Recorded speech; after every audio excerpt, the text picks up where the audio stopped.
Hey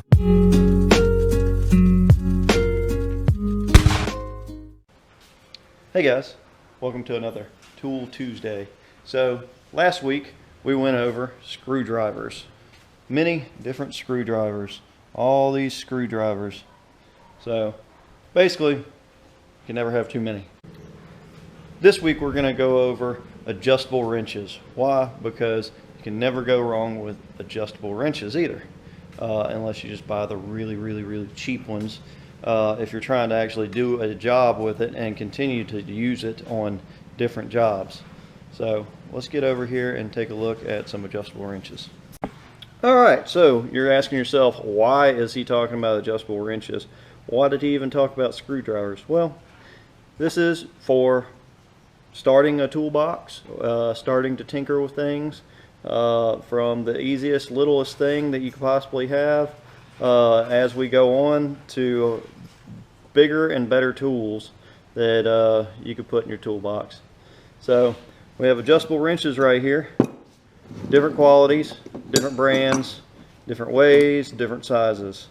So using one of these is pretty simple. You just rotate this with your thumb or finger and it opens and closes. Some actually have measurements on the sides. This one you almost can't really see, but it's in there. This one's probably a little bit better. If you can look real hard right here, across there, it shows you a metric measurement. Over here, it shows a standard measurement. So as you move, you can find out what the size is of the bolt you're actually trying to mess with.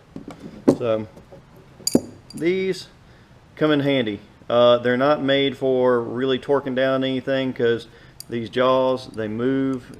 There's nothing that's absolute with these because they are adjustable.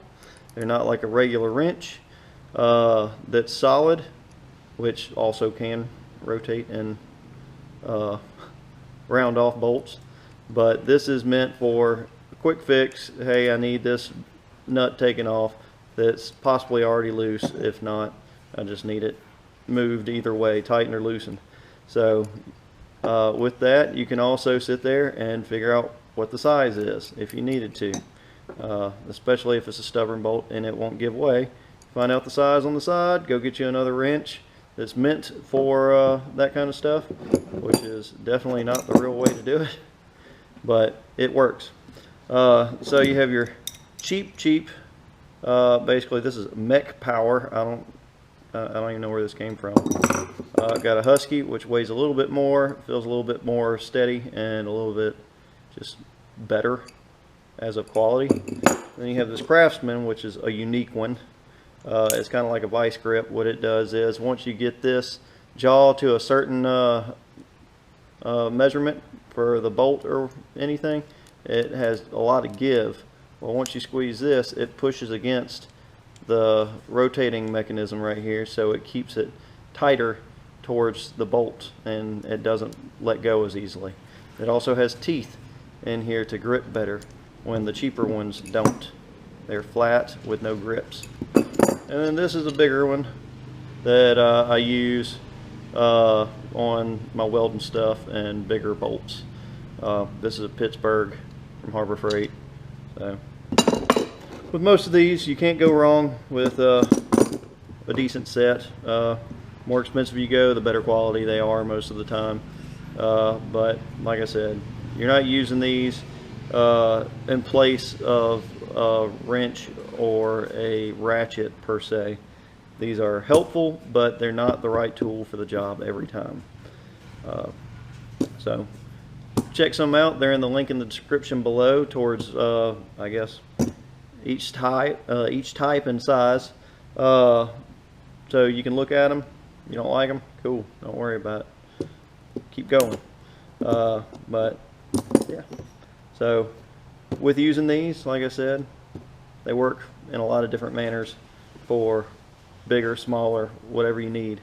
I actually want another set to put away in the drawer for smaller things all the way up to bigger things. I actually want a bigger one than this one, but that'll come with time.